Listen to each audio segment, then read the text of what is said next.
नमस्कार, मैं एस्ट्रो पूर्णिमा आप सभी का स्वागत करती हूँ अपने YouTube चैनल पर। आशा करती हूँ मेरे जो वीडियोस हैं आप देख रहे होंगे और इसको फॉलो करके ज़िंदगी में बहुत सारा लाभ उठा रहे होंगे। तो आज जो मैं बात करने वाली हूँ जिस विषय पर, वो है पुरुषोत्तम मास, अधिक मास जिसे हम कहते हैं, जो कि शुरू हो चुका है 18 जुलाई से लेकर वो जो महीना है ये चलेगा अगस्त तक। तो आप सभी को मैं बता दूं कि इसके बारे में बहुत सारी गलतफहमियां लोगों के मन में है। 18 जुलाई से 16 अगस्त तक ये अधिक मास, जो मल मास के रूप में भी जाना जाता है, जिसको पुरुषोत्तम महीना भी कहते हैं। बहुत सारे लोगों के मिसकंसेप्शन है कि इस महीने में पूजा पाठ नहीं करना चाहिए, सावन का सोमवार करे या ना करे, सावन को माने या ना माने।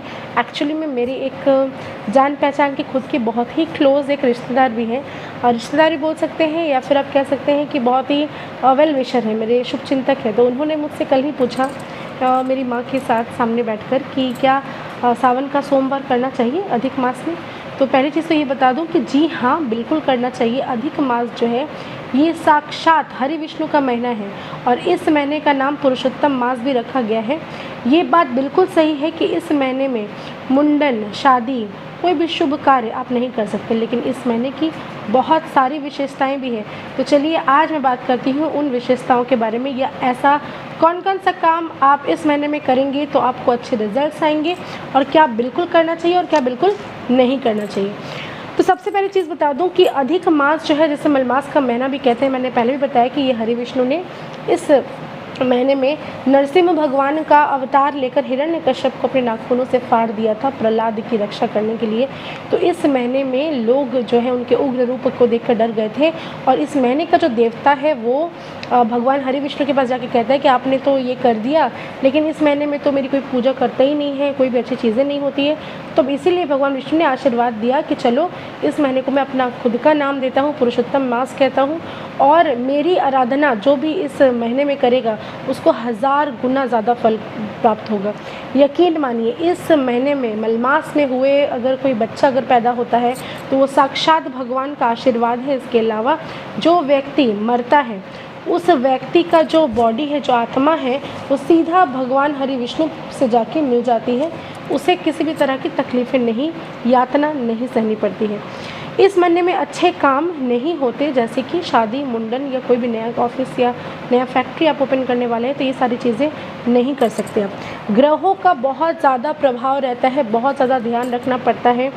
इसके बाद ये जो है, ये तीसरा सावन का महीना भी हमारे संवत में कहा जाता है। इसको तुलसी की विशेष पूजा की जाती है। जो व्यक्ति इस मलमास में जो है 18 जुलाई से लेकर 16 अगस्त तक कंटिन्यू अगर तुलसी के पौधे के सामने बैठकर आराधना करता है, तुलसी माता की, घी का दिया जलाता है, उनके जीवन से अंधकार हमेशा हमेशा के लिए दूर हो जाते हैं। इसके अलावा इस वक्त जो है लक्ष्मी नारायण जी की विशेष कृपा पाने के लिए उनकी आराधना कर सकते हैं। विष्णु सहस्त्र नाम का पाठ कर सकते हैं। कमलगट्टे की माला माँ लक्ष्मी को चढ़ा सकते हैं। कमलगट्टे की माला खुद भी पहन सकते हैं। गणेश जी की आराधना कर सकते हैं। इसके अलावा इस बार जो है मलमास में काफ़ी सारे ऐसे चीज़ हैं जो मैं बताने वाली हूँ, जो करने से आपकी बहुत दिनों से रुके हुए काम पूरे होने शुरू हो जाएंगे। ईश्वर की पूजा बहुत ज़्यादा से ज़्यादा करें, और लोग जो इसको गलत कंसेप्ट करके बैठे हुए हैं कि मलमास में कुछ भी अच्छा नहीं होता, तो ये बिल्कुल गलत है, ऐसा मत सोचिए। शिव का रुद्र अभिषेक अगर मलमास के महीने में कराया जाता है तो इसका बहुत ज़्यादा, हज़ारों गुना ज़्यादा फल आपको प्राप्त होता है। शिव की कृपा बहुत ज़्यादा सरलता से आप पा सकते हैं। इस महीने, मलमास के महीने में अगर आप शिव जी की अभिषेक करते, जल अभिषेक करते हैं, तो आपको विशेष लाभ मिलेंगे। हर चीज़ में सफलता आपको ज़रूर मिलेगी, और इस महीने को लेकर डरना बिल्कुल भी नहीं चाहिए। विष्णु भगवान का नाम लेना बहुत ज़्यादा अच्छा होगा। रामायण का पाठ कराना आपके लिए बहुत ही ज़्यादा संजीवनी का काम करने वाला है। इसके अलावा भजन करिए, तीर्थ यात्रा पे जाएं, अपने माता पिता को तीर्थ के लिए भेजें, किसी साधु संत की सेवा करें, पीपल के पौधे को लगाना, उसकी सेवा करना, मीठा पानी उसमें अर्पित करना, इस महीने में जादुई उपाय हैं। ऐसा कोई काम अगर आपका रुका हुआ है और पीपल का पेड़ आप लगाते हैं और उसमें उसकी सेवा करते हैं, ध्यान देते हैं उसकी तरफ, और मीठा पानी जाके मिश्री वाली पानी अगर उसमें आप चढ़ाते हैं, तो यकीन मानिए जो भी काम आपका रुका हुआ है वो पूरा होना शुरू हो जाएगा। इसके अलावा चंदन का तिलक खुद धारण करना इस महीने में।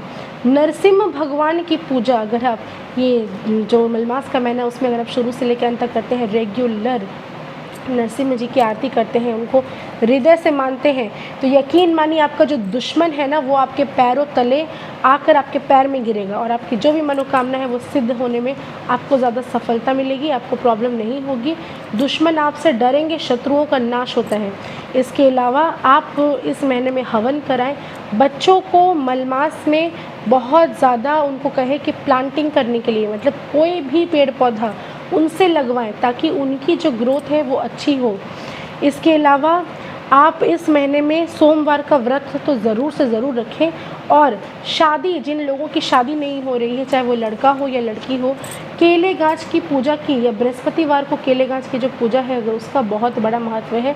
हल्दी का पानी देकर केले गाछ पर चढ़ाएं जिनकी शादी नहीं हो रही है। या फिर आप पूरा काम करने के बाद भी, एफर्ट देने के बाद भी आपको रिज़ल्ट नहीं मिलता, तो यकीन मानिए आप ज़रूर से ज़रूर केले गाछ की पूजा करना। हर बृहस्पतिवार को हल्दी का पानी डालकर उनका अभिषेक करना आपके लिए बहुत ही अच्छा सिद्ध होगा। धन्यवाद। आशा करती हूँ मेरे वीडियोस पसंद आ रहे होंगे। ज़्यादा से ज़्यादा शेयर करें, सब्सक्राइब करें, लाइक करें। Thank you.